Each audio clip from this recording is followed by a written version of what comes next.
From Nyx Labs, I'm George Poppy, and this is Digging In, a show where I make someone dinner and we just talk about things. This week's guest is Dave. He has his own YouTube bartending channel and is a close personal friend. Let's dig in. I'm so excited. Yeah. This is Dave. Hi. If you know I'm him, Dave. yeah, he has his own YouTube show called Liquid Courage. Yeah, you might recognize me from the YouTubes. I'm the really famous one. He is, yeah. Yeah. But yeah, man, thank you for having me. Yeah, of course. I'm really excited to dig into this food. So we have here a pork with Shanghai noodles. And the salad's cucumbers. Actually, it's called smashed cucumbers, where you just have to like press it down a little bit. It's interesting. Really? Yeah, I know. But yeah, anyway, so help yourself. You have a bowl there for salad. I'll break up in the wine. Wow, you use bowls and stuff. That's amazing. I know. It's, Oh, my pants are ready. Yeah, I'm not wearing pants. It's like Anchorman. It really is. Yeah. I didn't even think about that. Do you want me to go get them? Sure, we can pause. Yeah.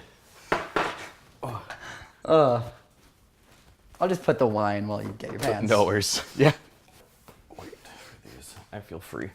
You feel free? Yeah, you really? Feel free. You feel free? I feel free. Are you free, Willy? I mean, are you calling me fat, George? No, I'm saying that you're you sure? an animal that needs to not be No, caged. you're telling me that I'm as big as a whale right when we're about to eat. Did you not see the movie To the Bone? I haven't yet, actually. Neither have I. Apparently it's great. Yeah, I heard, except I heard that they kept the idea of actually having anorexia, just a little bit too much in the cliched sense. That's the only downfall, apparently. But as well, the fact that they told the actress you need to lose weight for the role. Well, okay, that's actually kind of fair. Like in a way, well.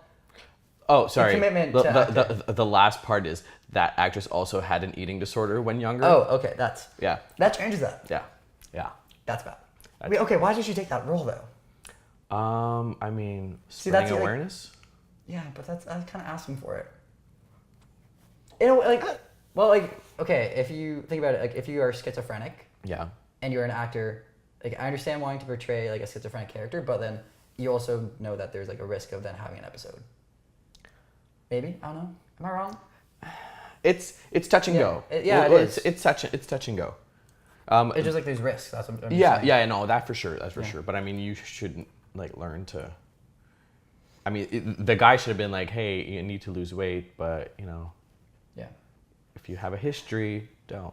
Yeah, that's kind of their own fault for not checking up on the history of it. I'm not used to rich people cutlery, so how am I supposed to do this? Okay, well, it depends what you want it. How do you fork. want to eat. Okay, fork.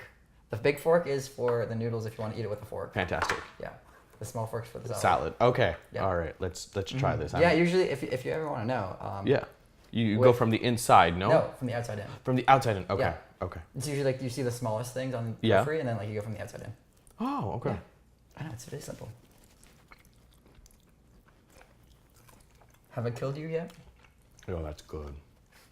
Oh, that's really good, George. Yeah. Well, so George makes all his own food. I try. I really rely on the help from people at Good Food. Very good. Yeah, they literally deliver me food every single week, and it's phenomenal. Are we gonna be like the traditional people? Hashtag not spawns. Yeah, actually, it's not sponsored. Oh, okay. I love them. I'll probably actually put the recipe up just because I think it's hilarious that they give you the recipe so you can make it in perpetuity. Hey, and then you can actually use the hashtag DIY. I mean, hey. Oh my God, yeah. I know. I know. Cheers. Cheers. Thank you. It took us a while to do this. I mean, just in general. Yeah. Trying to get people in one space. Yeah. And not late. Yeah. So you were telling me earlier before the cameras were rolling. Yeah. That you've become an adult. I've become an adult after 20-something years, 28 years. But you don't look a day over 25. I mean, thanks. But or at least the maturity one. Before. No. Touch and go. Touch and go. Yeah. Touch and go. But no, man. Even showing up to my own shoots at one point. I mean, But decided maybe you shouldn't piss off the people that do your stuff. That's a good call. That's actually a really in good retrospect. In retrospect, I'm like, What was the turning point? I started feeling bad at one point. So you just got a conscience? No, just at one point, like one shoot, I was like an hour late, and I felt really bad. Like the conscience is always there, right? Yeah. But this time it actually affected me. I was like, Okay. Like this was late even for my own. How late are we talking about? Like an hour. Like an hour I was supposed to start like shooting, but yeah. That's pretty bad. I know. Because I was like, because your shoots usually take an hour. I know. Yeah. So yeah, but not just that. It's like okay. So I was like, okay, I'm gonna be a little bit late, like I usually am. Mm-hmm. But then I was like, oh no, now I can't find parking, and it was just an entire shit show. It really was. Oh, wow. Yeah, man. But no, that's it. And you know, the more you take yourself seriously, the more it'll appear on camera too. That's good. Yeah, I feel like it. I feel like it's just the effort that you put in. Yeah. And I'm, you know, just being proud of what you make and being there on time and respecting the process of it. Yeah. That's really cool, actually. Yeah, because like you've been around YouTube for a while. Sadly so. Well, I mean, the channel was started, I think it was 2014. And I had appeared on some of Moving Mind Studio stuff beforehand when I was a little younger, just doing some acting. And they're doing incredible right now. They're doing Ryan, and I'm so proud of them. It's amazing. Yeah. I remember when I used to work with Ryan, and he was still finishing up college and university, and he was like, yeah, we're really trying to make this YouTube thing work. And lo and behold, not even 10 years later, they've got a show with Kevin Hart. Yeah. It's incredible. Yeah. They've worked really hard. Like if it's people that we can say that they busted their asses, like it's incredible. That's the thing people forget. For anyone who makes it, honestly, 99 out of 100 times they've busted their ass. Like maybe you have 5 minutes of fame for doing something stupid. Yeah, but like then, the Cash Me Outside girl. Yeah, but you know, I love her. I know you love her. We need to talk about her for half a second. Danielle, like, tell us how you really feel. Honestly, she's a genius. She's a fucking genius. She's Paris Hiltoning the world. And now she's fading into darkness. Yeah, I was gonna say she's had her 5 minutes. The money she made? Yeah. The money she made by just trademarking a sentence? Yeah. But the question is, how much do you think she spent? Because I feel like she's probably blown most of that money. Well, I don't think so. Really? No. You think she's been smart about it? Yeah. She has to be, or she has to have a financial plan or anything like that. Like she can't be that dumb. I'm sorry to say it like that, but the money she gave me, and then she went on Dr. Phil a second time around. I didn't hear about that. Yeah, dude. When she goes to Dr. Phil, he's like, so what have you been up to since? She's like, oh, I did this and that, and like, I also made you famous. Yeah. I was like, good for you. What? Yeah. That's hilarious. But no, man, I love that girl. Yeah. It's so stupid how. Yeah, I never understand your fascination with these. Explain your love of these like almost teendom type moments. If you don't mind me saying that. Oh, not at all. Like, not at all. I love how youthful you are because I don't get it. I feel like I'm an old crotchety man. I mean, you have to stay young, right? You have to stay young at heart. Yeah. No, but it's just I find this so incredible that you can make so much fucking money right now by. Okay, you'll probably never live it down what you were doing in order to get that money. But my God, the stuff, if you're smart about it afterwards, you can open up so many doors. And I just find it fantastic how people think, like, let's say the Catch Me Outside girl, for example, or when it came to Paris Hilton or Kesha, or people that really had bad views on these people, they played you. They played you, and they are laughing themselves all the way to the bank. And I find that so smart. Yeah. I mean, secretly, I want to be them. I want to laugh my way I don't to think the it's bank. that secret. That's true. That's You true. made it decently public. That's very true. I just want to make millions. Of course. But then, speaking of Kesha, though, praying, man. I know. How? Because that's a good PR move. That was the best song she could drop after everything that happened. Yeah, but I had heard it originally on the radio. I didn't know. I knew she was releasing something during that week, and I forgot. And I just heard it, and I was like, I'm listening. I was like, oh, this is slow. I was like, oh, this is really slow. And then I was like, shivers, man. Yeah, it just drops all of a sudden. Yeah, but you can. Yeah. Great PR move. You're absolutely right. But the pain. If we look at the artistry, the pain behind the lyrics is. It's raw. Yeah, and it just the fact. Did you watch the video? So the little intro where she's like, why don't please just let me die or whatever. Yeah.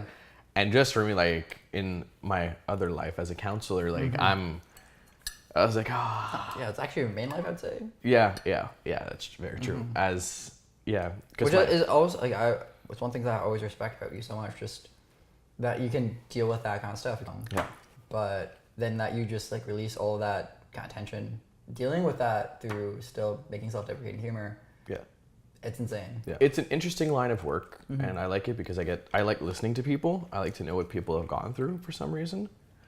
And no, man, it's just, I mean, that's why I'm moonlighting as a bartender as well, right? So I get to have both extremes because I can't do one thing for too long. And because like you've also worked as a bartender in a lot of different places. Yeah, man. I started bartending in 2011, I think. And it was great because it was just something that happened just like that because I was strapped for cash. I made my way to LA, and turns out if you want to live, just in general, you need to work and make money. So Really, you don't say. I know. That's insane. That was a Who would've known? nasty shock, especially LA is really expensive. Yeah, I can imagine. So I met some buddies when I was there. Yeah, exactly, right? Yeah.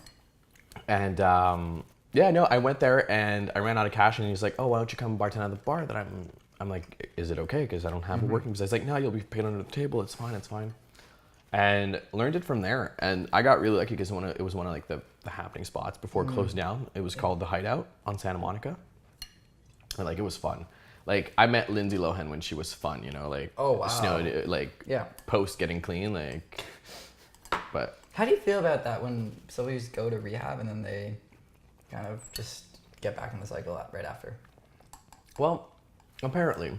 So here's the word on the street is, let's say your PR person says you're going to rehab, you've got an eating disorder.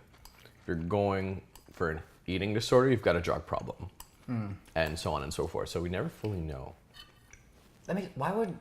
I don't know. That's weird that'd be opposite. I don't know. Because like, what do you have to hide? Because as an artist, you'd think that it would be better to then be able to talk about the things that you actually went through instead of lying depending on your about demographic. If your demographic is the Disney Channel, Disney won't want you to come out with a drug problem. Yeah, I think they'd rather have she's been struggling with her self-esteem like a lot of young kids do, you know? That kind of makes me feel scummy. How so? Not me personally, but just like the world. Where it just... Oh, the world is a terrible place, George. But I want it to be nice and happy. I mean, then you're just... I mean, you do you. That's all I'm going to say. Thanks, man. Yeah. I mean, the world is a shitty place depending on how you look at it. But I want to see it as a good place. Because it's one of those things like you create your own... Happiness. Yeah. Yeah. It's also like what you put out into the world, that's what you get back from the world. So if you think the world is shitty, you generally find a shitty world. That's true. That's true. So that's why like I struggle with that though, because like I know there are bad parts of the world. Like people going through stuff and it's just like... And people don't know how bad it actually is sometimes. Yeah. So it's really hidden. Yeah. Sorry. No worries. I'm really into this. I'm glad I picked it. I made sure that there's nothing lactose. Thank you. Thank you. Speaking of lactose intolerance.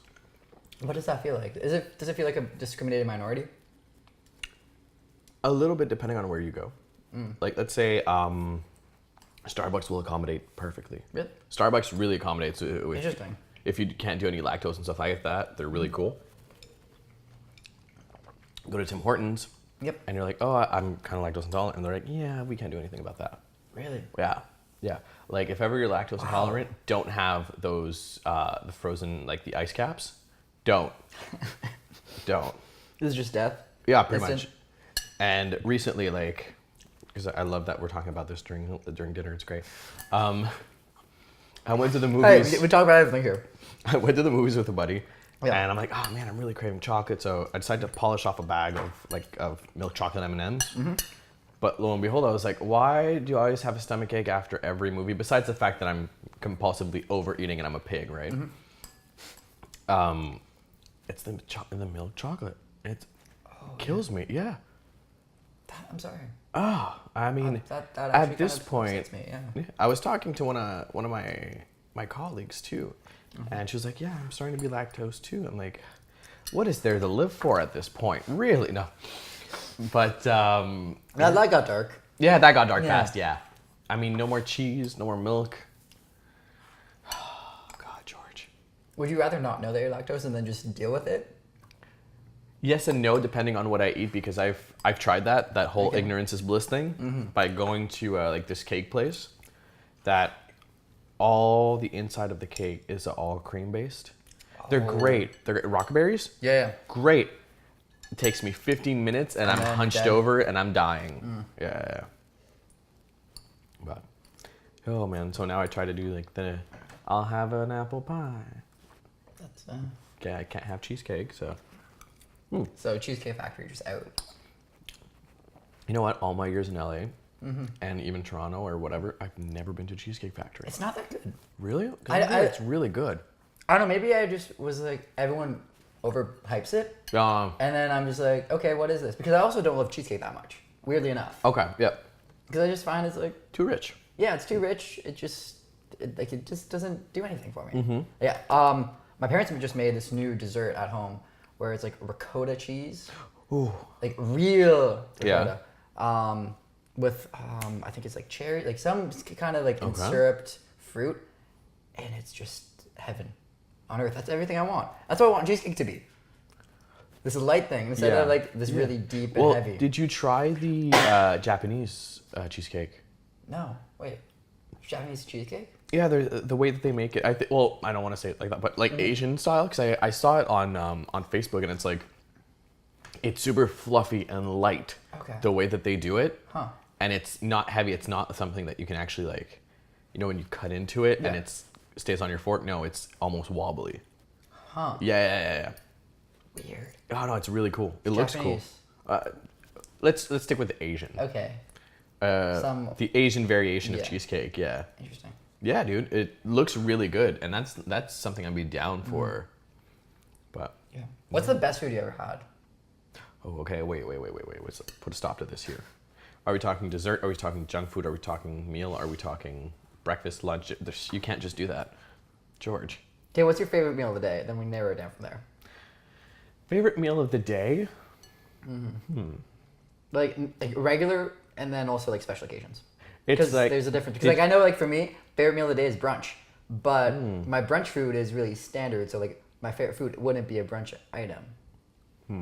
If that makes sense. Well, that depends how. Also, me and food had this weird relationship. Maybe you kind of hinted at it. Yeah, I like the second supper of the day. Is this second supper for you? There's a second supper. Is this the second supper for you? No, this is the first thing because I just got up. Yeah. Oh yeah. Yeah.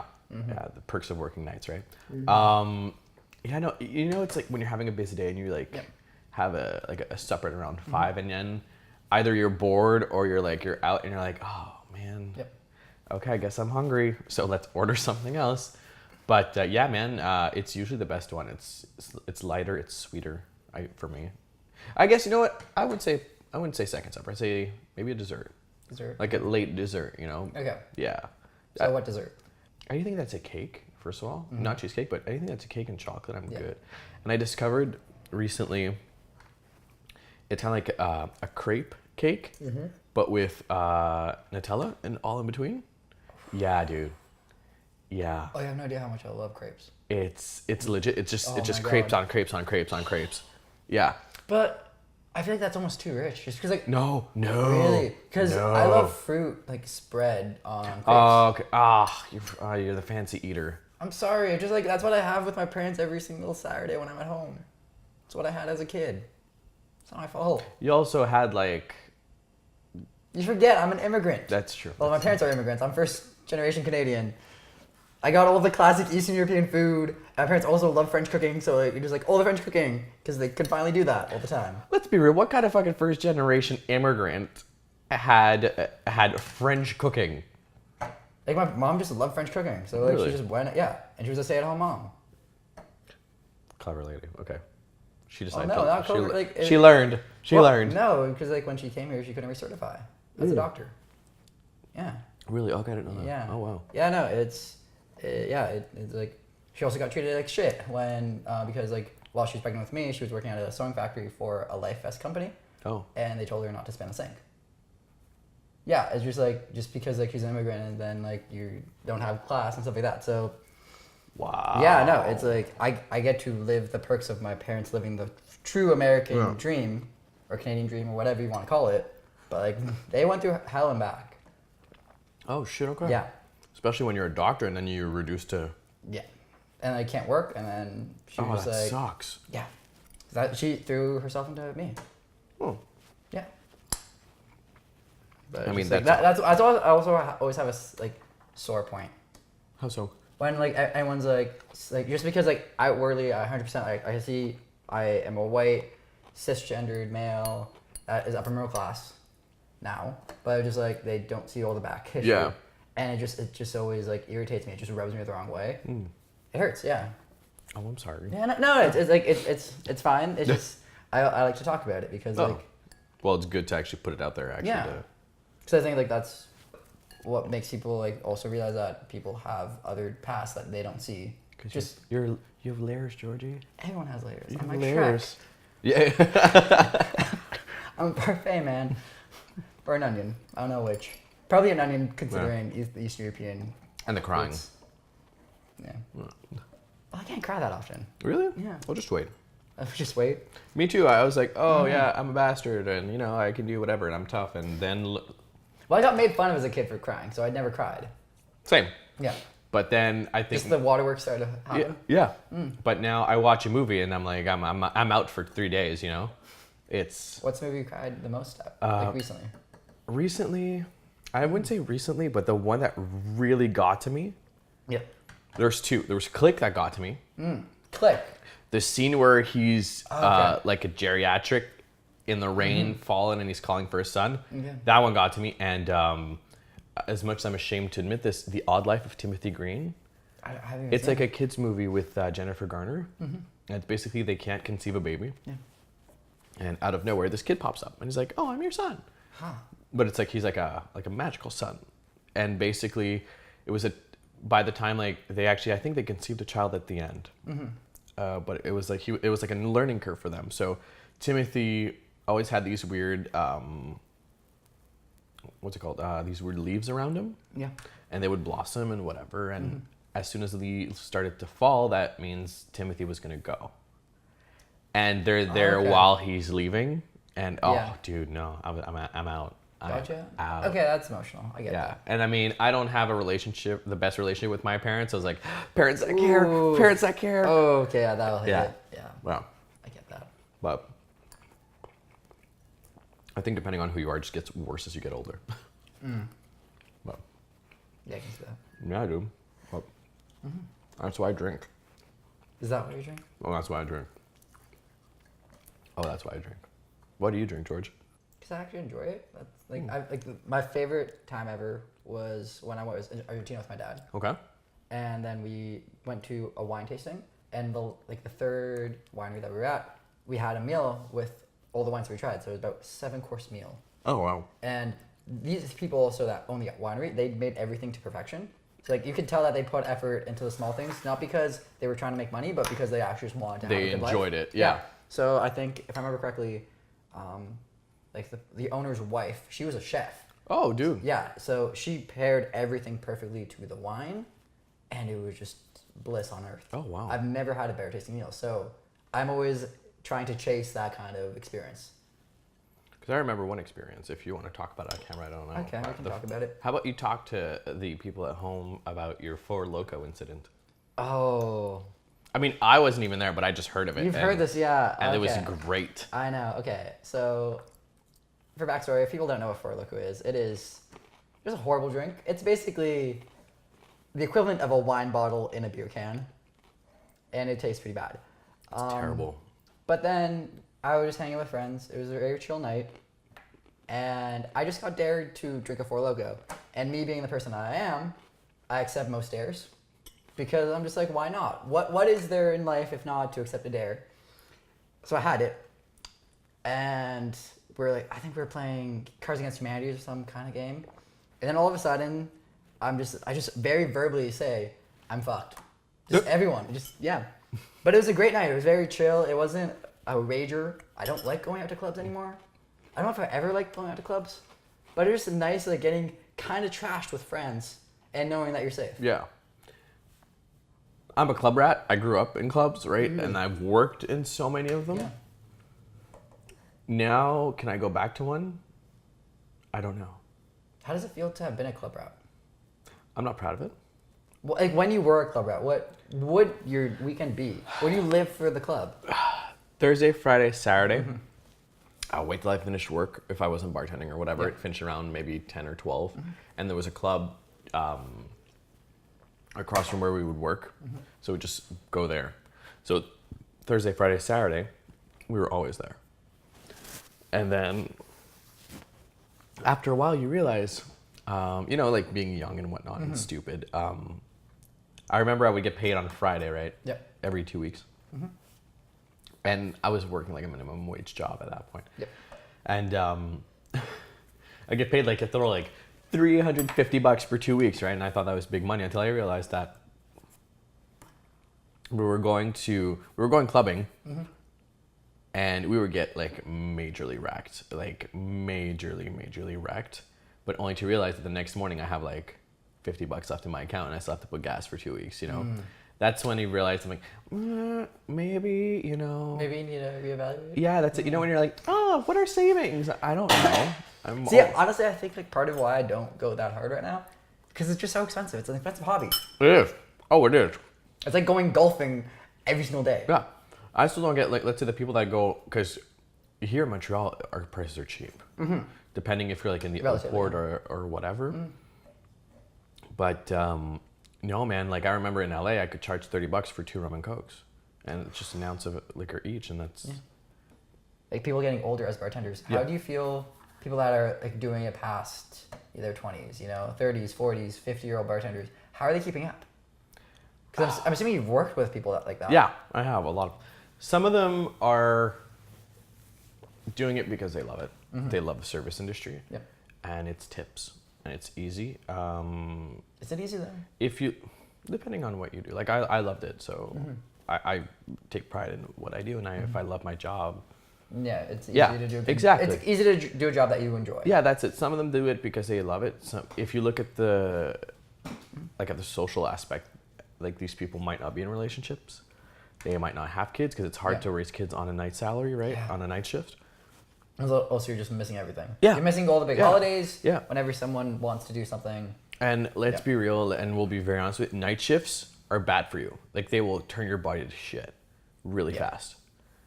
And yeah, man, that depends. A lot of people are victim of circumstances as well. Like they went to bartending, they loved it, they fell in love with it, and it was a safe refuge. Yeah, that's it. And after a while, they're like, maybe I don't want to go back to school, or maybe I'm just here, or maybe I wasn't good at school, or I couldn't find a trade that interests me, or whatever.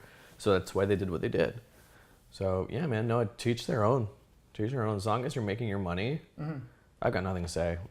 I really don't. That's fair. That's a good way to look what about you? Well, I don't know bartenders that are old, so. Oh really? Okay. Yeah. Eventually. I don't know. I honestly do. I've told you how I want to take a bartending course. Yeah. And just have that skill because I think it's a cool skill because I enjoy mixology. Yeah. I don't know if I'll ever actually work as a bartender though. Maybe, I don't know. Getting into the industry sucks because you're getting the crappy shifts and a lot of the time you're going to be coming in as... it just sucks when you're the newbie. Yeah, not just that, the newbie, half the time, like I've worked in a couple places where if you weren't still on your probation, like your 3 months probation that we have here in Quebec, you weren't allowed to tips. Yeah. Really? Yeah. Or during your entire training of a week or 2 weeks, you weren't allowed to tips. So you were pulling, let's say, a main bar shift, and you were helping the head bartender there. This person was capitalizing on all your hard work as well, so that kind of sucks. But I mean, that seems like a crappy system. I know. Oh, I know. That doesn't seem fair. I only lasted 3 days in that setting. Yeah. And yeah, I hated that place. Well, no. Yeah. Weird. Yeah, man. Any good stories to tell from bartending experiences? Because you did love it, so I did love clearly it. Something was good about it. Yeah, no. The main one the cool one was the Lindsay Lohan one, man. When I first met her, and she was like hyped up on coke. It was fantastic. How did you know she was hyped up on coke? She told you, or because they do it in the club, depending on the VIP room that they have. They will have bartenders coming to them. No. Yeah. Yeah. That's good service, but that's great. Yeah, but they pay for the service as well, right? But they do cocaine freely in clubs. That's just weird. Yeah, it's I think that's a liability for the club. Not when they're making that much money. Not when you're like one of the top clubs, right? But I mean, now they're closed, so who knows what happens? Yeah. Well, do you know why it closed down? I was already gone from LA 2 years.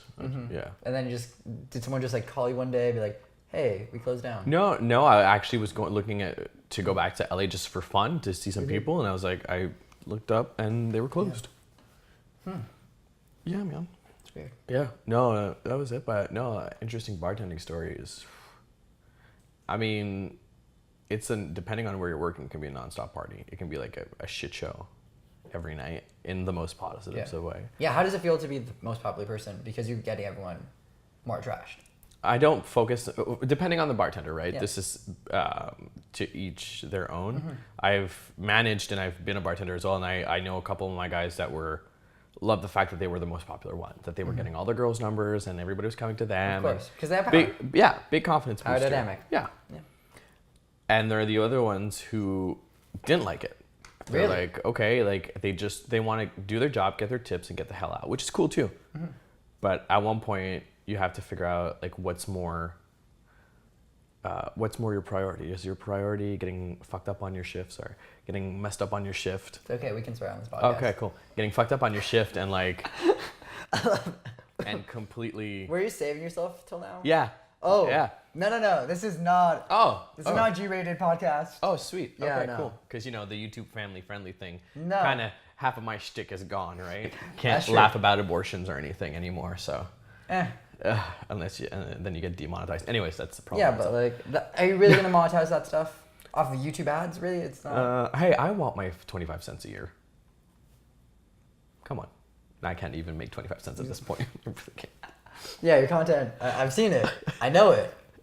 You've produced it. I produced it. It is not safe for kids. It's fun though. It is fun. Oh, I love it. It's just like you can't monetize through YouTube. No. Yeah, YouTube is that beast. No, I love it. I love it. It makes me spew all the venom that I keep in day after day from helping people, right? Yeah. That's how I stay sane. But no, getting back to bartending, there was a lot of people who didn't like the fact that they were the popular bartender. Really? They liked it because they were making the money, but after a while they're like, okay, I'm drained, everybody's coming to me, nobody's going to the other bartenders, and it's too much for one person to handle. Yeah. Yeah. But I think the worst, I've had a lot of bad bartending stories. And one of them was, I don't know if I remember telling you this.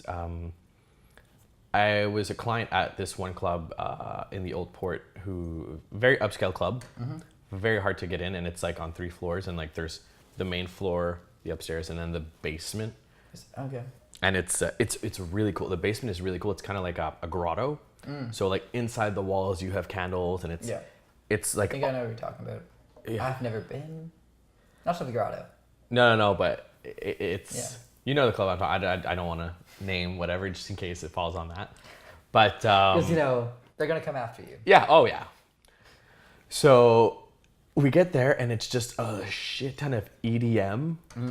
Okay, so this is where it might get. I'm sorry if it gets a little weird. It's just a shit ton of EDM people, businessmen, and Asians. I hate to say it like that. I'm sorry. And like you need to paint more of a picture because that's. I can't because imagine being inside a cave with a boat ton of EDM, candles everywhere. Yeah.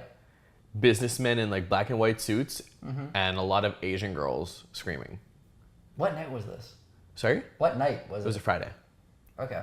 Actually, no, it was a Thursday. Sorry, it was a Thursday.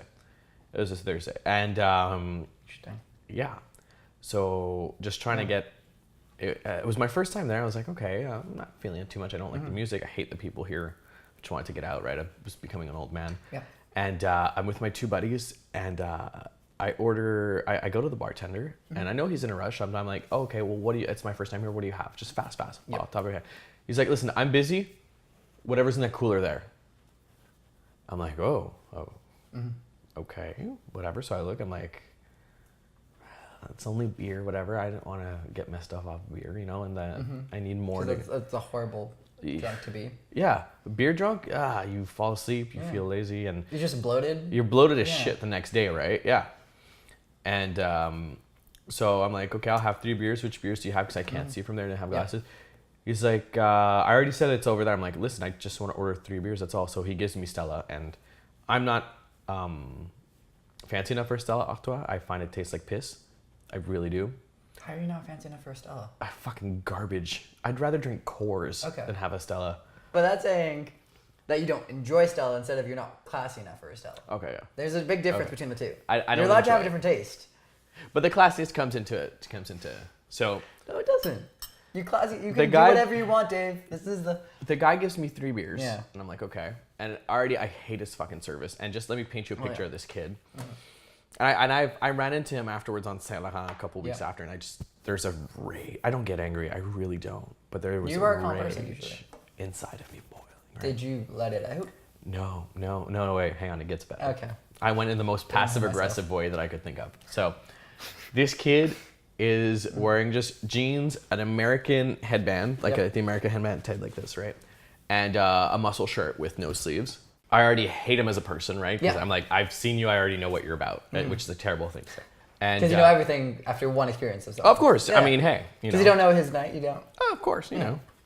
You can judge, right? All I know is that he's making a shit ton of money being a little bastard that he is. So he gives me these 3 beers, I'm like, ugh, and he's like, $28. I'm like, that's pretty bad. Fucking $20 for 3 beers, and it's beers that for me taste like piss. I'm like, okay.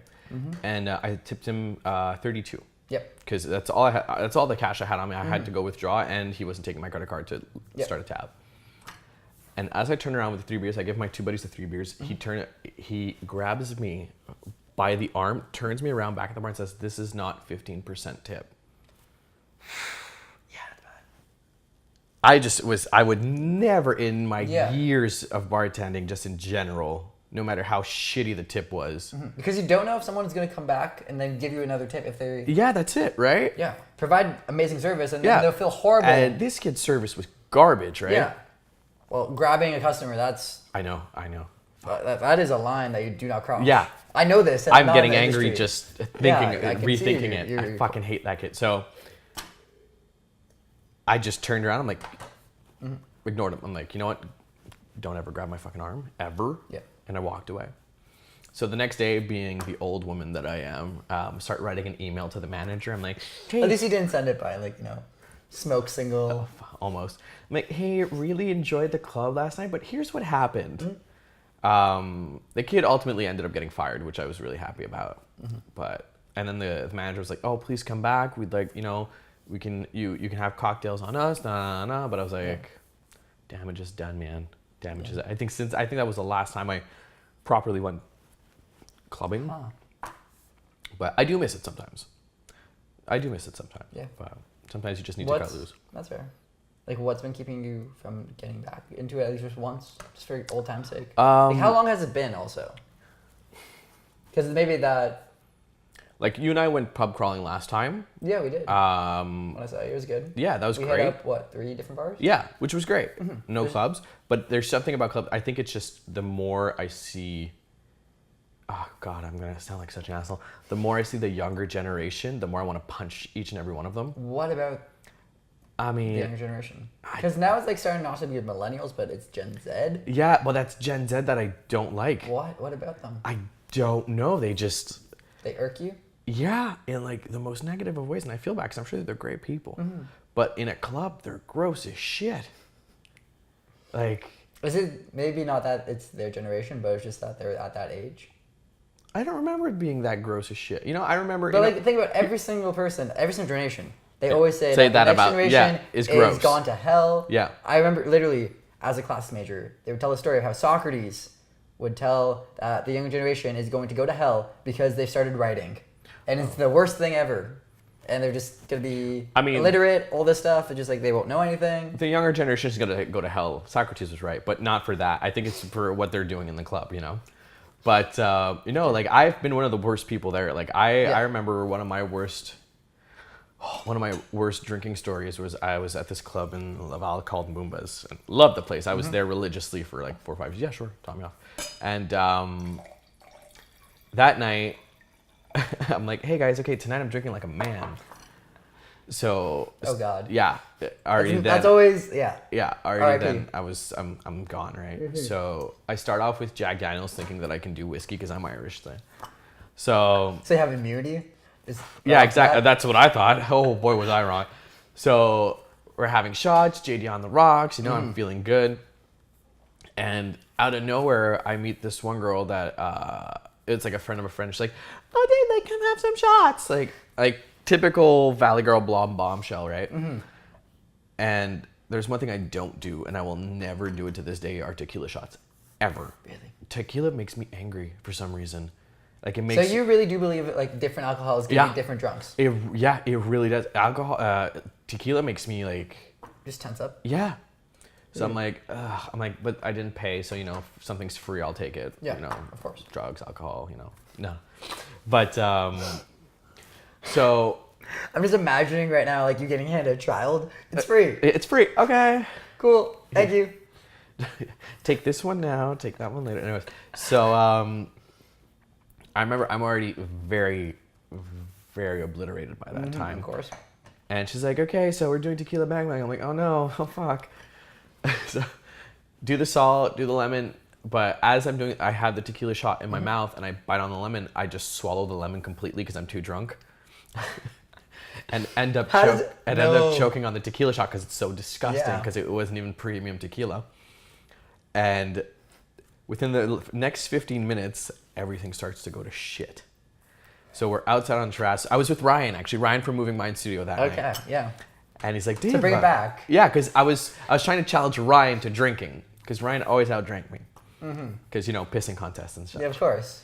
So Ryan's like, "Dave, maybe you should sit down." I'm like, "Yeah, maybe you're right."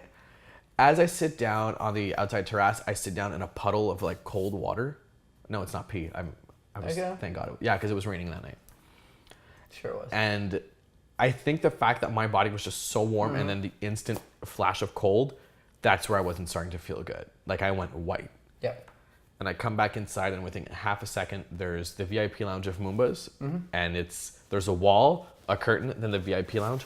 I am sick as a dog for 15 minutes, throwing up between that wall and the curtain. And I remember my friend driving us back. She had to call my dad. Like, I'm 23 at this point. This is, she had to call my dad to fireman me out of the car. Yeah. Just to drop me on the couch. And then my mother comes in. You and your father. My dad, not even 2 hours before, was throwing up drunk because he had too much Jack Daniels as well as at my uncle's place. But yeah, no, that has got to be like my worst. Like, I feel bad for the person that has to clean up that wall and that curtain. Of course. But yeah, no, man. Like, I know what it's like to be like that shitty generational thing, but I guess it's just I don't understand this generation. Or it's just like you've grown out of it and you forget that. Yeah. That I was other there. people, you expect like, oh yeah, everyone's gone through this already. Why have you guys not learned yet? But it's just like they need to go through that experience that's it firsthand. Yeah, but that was that was a great time. Of course. Yeah, that time where you can polish off a bottle of vodka, not retain water, not be hungover, and still be like shredded. Alive somehow. Alive and shredded. You're shredded. I used to have abs, dude. Really? Yeah. Now it's my dad bod. But yeah, dude. How does it feel to have upgraded to the dad bod? I mean, upgrade is a big word. I don't know. You and I don't have the same definition of an upgrade. But no. Well, it's just improvement. Yeah, I mean, I realize that I'll never get that back ever because I don't have the discipline. Okay. That's fair. At least you realize. Oh yeah, that, and I'm fine with it. I'm fine with it. That's more power to you that you're comfortable. Exactly, and that means I'm just gonna have to get my dates mostly more drunk to be more appealing. And you know what? I'm okay with that. It was a joke. It was a joke, just so we're clear. Dave's humor is dry. But yeah, man. Yeah. And what about you? Any, besides the Four Loko incident? Have I been drinking much? No, yeah. Not really. Really? Yeah. I have been going out to actually to support my friend. Every other Thursday night. He actually has every single Thursday night he has this new DJ. Oh, cool. And he's gotten a bunch of talent together, so it's usually 3 DJs per night. And I go, but I literally get a beer and then I leave after really? an hour and a half. Okay. Yeah, just because I have to be at work the next day. But that's the thing. It's I love that thing. It's I love being out there to support a friend, but I don't need to get drunk. Okay. It's just I want to be there for socializing, but I don't need to be hungover the next day. As you get older, do you miss the whole drunken thing sometimes? I don't, because I never really enjoyed it in the first place. Really? Okay. Yeah, it was just never me. I've don't get me wrong. I have my plenty, like I have my stories of seeing really fucked up shit, getting really drunk with people, like especially how I was so involved in student politics. A lot of people that do get really involved in student politics at McGill, they do tend to drink a lot. And so I've seen my fair share of like, oh my God, how is this even real? Yeah. Because it also becomes a science because McGill students are so smart that they push the envelope of how to get as drunk as possible with like while it's still staying alive. Those McGill sex parties, man. My friend literally did say that once. Where they got busted for it. Really, I didn't even know about that. Yeah, it was. They got busted for it. It was videotaped and everything. Yeah, that's right. It's just it's bad just because it's also like I feel like because people at McGill they're usually nerds, and I love that tidbit. Like everyone's a nerd, and then they just are like have like a secondary characteristic that like makes them whatever. So people who are nerds but also party, they do like really ridiculous things, but it's because everyone's working so hard. My friend who went to HSA, he was like telling him about how when he went to school, like they got way more drunk than we did, but McGill we just get really naked very fast. Yeah, I heard that too. Like Concordia is only like they'll drink and whatever, but I don't know what it is with naked and naked. I don't get it. Like I have not been to a party where like I've been fully naked, but I have been in my boxers at parties and like different venues across Montreal too often. But I mean, feel free to let your freak flag fly. But I get it. But it was just never for me. Just because like I didn't have that drive. So let's be honest here. Yeah. Let's be honest for a second. Let's have this mono talk. Yeah, of course. How does one conceal a boner during those parties? I don't know how. Like, I think people just get really drunk. And so it's the inhibition. Yeah. Okay. Or other people probably don't. No, that's true. Okay. Yeah, but it's just like that never drove me. So this is also the thing. Like I don't talk about this very often actually, but I about a year ago, like, I realized I was demisexual. Mm-hmm. So it was just like on this, like for people who don't know, it's like on the spectrum of like between being sexual to being asexual. It's like it's kind of in between where it's just like I'm not like I don't desire sex with someone just because I see them. Mm-hmm. So that always like confused me. So it was just like I'd like to get to know someone. Which sounds like the sweetest thing ever, but it's like it's when you have to get to know someone just to have that release. Sometimes it can be. It's just like because like it's also that I realize how hypersexual everyone is because it's just like everyone's like, oh yeah, like why can't you just sleep with the girl that you just met? It's like that's just really weird. It feels very impersonal. I feel like a shitbag the day after if I do that. So yeah, it was just like that's I think why I had such a big disconnect with McGill because I was thrown into it and I wanted to experience the university life and that was university life. Yeah. Because hey, you're here, go party, and I just had that like, but this isn't right. This doesn't feel like it doesn't feel right to me. Into your values, it's a core value thing as well, right? It's not even a core value. No? Like 100% sex positivity. Like I'm glad that everyone like has that. It's like that kind of party is the safest space to have that kind of experience. Okay. And I think it's incredible that people can do that because like if they try to do that with random strangers, that's really bad. That's dangerous. Yeah. So like good that there's a space to do that, but it's just like it wasn't for me. And that took a long time, I think, to realize like not what you can experience isn't always going to be the thing that like you need for yourself. Yeah. And like picking the things that are going to be better. So for example, I actually love doing one-on-one talks. That's actually why I'm doing this podcast in a way. Yay. Yeah, because like I enjoy sitting down with someone and sitting like literally talking with them instead of being in a big crowd. Because I just melt into the background then. Because I like to experience, like I like to see other people. Not bad. Mm-hmm. Oh, the more you know about George. Yeah, I know. Oh. You've gone into me a lot this episode. I know. Oh. It's going to be fun editing this. Oh. Make sure to like and subscribe. Oh, no. I honestly don't care. I do. Okay, I do. I've been working way too hard. I don't know. It's one of those things.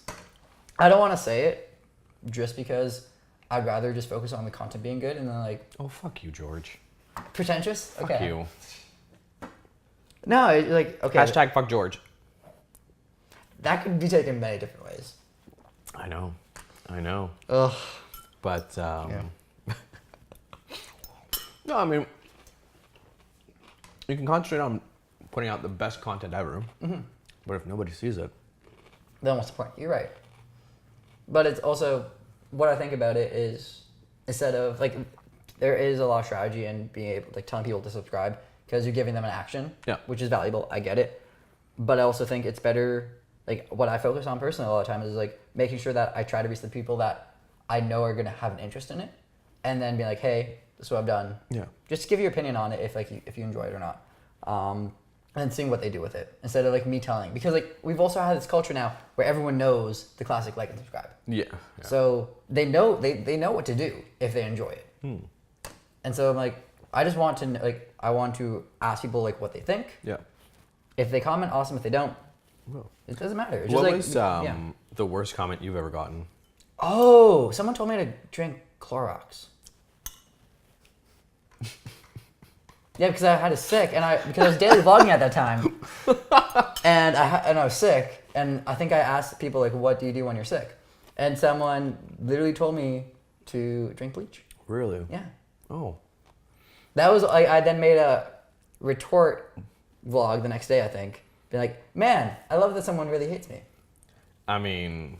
No, because it means like I've at least touched a nerve. That's true. That means like I've not done a shitty job because at least I'm not neutral. Well, because at least you did it enough to people to get through your video to that point. It's also the point that I find it interesting when people watch something that they dislike. Yeah. Like, why the hell are you spending your time on something you know that what? hate? You know what? I have a confession. I hate watch like nobody's business. I don't get that at all. And why do you hate watch? My God, I don't know why. And there's these two fucking little Montreal bartenders that I hate watch the shit out of. Okay. And I don't know what it is, but I get so much play. I don't comment on their shit. You know what? I actually leave them a like, even though I hate their shit. Really? Yeah. Well, because I hate myself enough that I watch their stuff. That's very noble because you're saying I've already put the effort into watching this, so like clearly you're doing something right. I mean, and let's be kidding. The noble, just in case you're able to ever track down who likes your shit, you know. But yeah, no, man. But no, I've hate watched. I remember I used to hate watch Trisha Paytas like crazy, like nobody. Who is that? She does a lot of mukbangs. Okay. And a lot of nervous breakdowns on camera, and now I can't get enough of her shit. And it's like this woman will do a 20-minute video of her crying on the floor for no reason, but will not edit anything. That feels weird. Anything. Like it's a lazy man's. Yeah. But she'll still get it. Well, she did set up the camera. Yeah. I mean, good for her, because that must have been a really hard thing to do. But... Is it at least like good camera quality? Is yeah. good? No, yeah. Okay, so it's very good. Yeah. Well, that's the thing. That actually being ballsy enough to just leave something uncut like that. That is also. It is. It seems lazy, man. I mean, think, the but woman's also, an ex-stripper. Let's be real. Okay. You know, she's done more on camera than But fair. I'm trying to give her the benefit of the doubt. I don't know her. You really don't? No, I don't. Really? Oh, okay. This is the thing. It's weird because obviously I've been engaged with the YouTube community now more, but I really don't watch YouTube that much. Well, I mean, you don't have the time to. I don't have the time, but it's also like when I do watch things, I watch Netflix. Okay, yeah. I watch different TV shows. That's what I aspire to because that's what got me into everything. Yeah. Because But you can find really good TV shows on YouTube too. Remember when we went to Buffer last year? Yeah. No, some of the content is top notch. It's better than any TV show. Yeah. Oh, I agree. It's not my go-to, weirdly enough. Or like I'll sometimes watch I have go-to YouTubers that I know are good. Yeah. And so I'll watch their stuff. Like me. Of course, all the time. But I don't sit on YouTube. I don't get sucked into YouTube the same way. You don't get sucked down that black hole. No. I watch one video and I'm out. Just because really? I know you have that self-control. I do. Wow. I know. I'm kind of proud of it. I went down and this was recent, and I hate Let's Plays. I was watching game theorists have a live play of the game Until Dawn. Yep. And it's like a 7-hour live play, right? Wow. And you watched the whole thing? Oh, yeah, in a day. Do you watch things at faster speeds at least? No. You should really do that. I didn't know you could even do that. Yeah. There's a plugin for Chrome. Okay. That lets you speed up. I watch everything on my phone. Okay. So I'm like this for 7 hours. No, because literally everything I watch also at least 1.7 times. Really? Speed, if not 2. Oh, okay. Yeah. Because except for certain shows, like Game of Thrones, I will not touch. I will watch that at true speed. But everything else, I watch faster. Because I want to consume more content, but there's just not enough time in the day, I find. No, that's not bad. How does it feel to have a night shift job, and that's a steady job, and that this is going to be the thing that you're going to be doing for a while? I mean, thank God I love my job. Yeah. That's the thing. It's like sometimes it feels like you don't love it, but you really do. I really exciting. Do. There's parts where, of course, you're gonna get drained, right? Yeah. Being a counselor or a therapist or whatever you want to call yourself. after a while you get drained. You get drained because it's always the same thing that comes back over and over and over, and you see a very dark place of society to a point where if you don't get out, if you don't have your own coping skills, you don't take care of yourself while you're not working, you're going to start to believe it. I remember at one point there was a really dark time for my job where everything was heavy, we were short staffed, everybody was going on burnout. Yep. And it's just, you are sucked into this place where if you don't take care of yourself, you're going to start to believe that the only thing you see is depression, anxiety, suicide, and it's just over and over. But I love my job. I love knowing that I can make a difference by just listening to someone, right? Yeah. But yeah, after a while, you need to take care of yourself with that stuff. And working nights is hard. It's very, very hard. It turns your body to shit if you don't take good care of yourself. What do you do to take care of yourself? I try to convince myself to get to the gym. I mean, I do a lot of martial arts, so I'm good with that. Cool. Yeah. I didn't know that. What kind of martial arts? I'm a black belt in karate Shotokan, and I'm a red belt in Taekwondo ITF style. Wow. So yeah, I try to do that. That's cool. I like it more than the gym itself. Yeah. Which is like, that's the thing. It's like a lot of people love the gym. There's also a lot of people who hate it. I can't stand it, dude. I can't stand it at all. I don't understand gym culture for what it is. I don't. If you're good enough to go and train, and good for you. I can't do it. I can't. And then you find your passion. Yeah, I'd rather like work up a sweat kicking someone's ass or kicking them in the face than getting angry at a bunch of weights. Yeah. Right. And I feel like I've been this is just me. So I've been injured a lot more in like the year and a half that I was doing the gym and just lifting weights and doing some cardio than I did in my entire martial arts career, and I was competing for a while. Yeah. And yeah, how long have you been doing it for?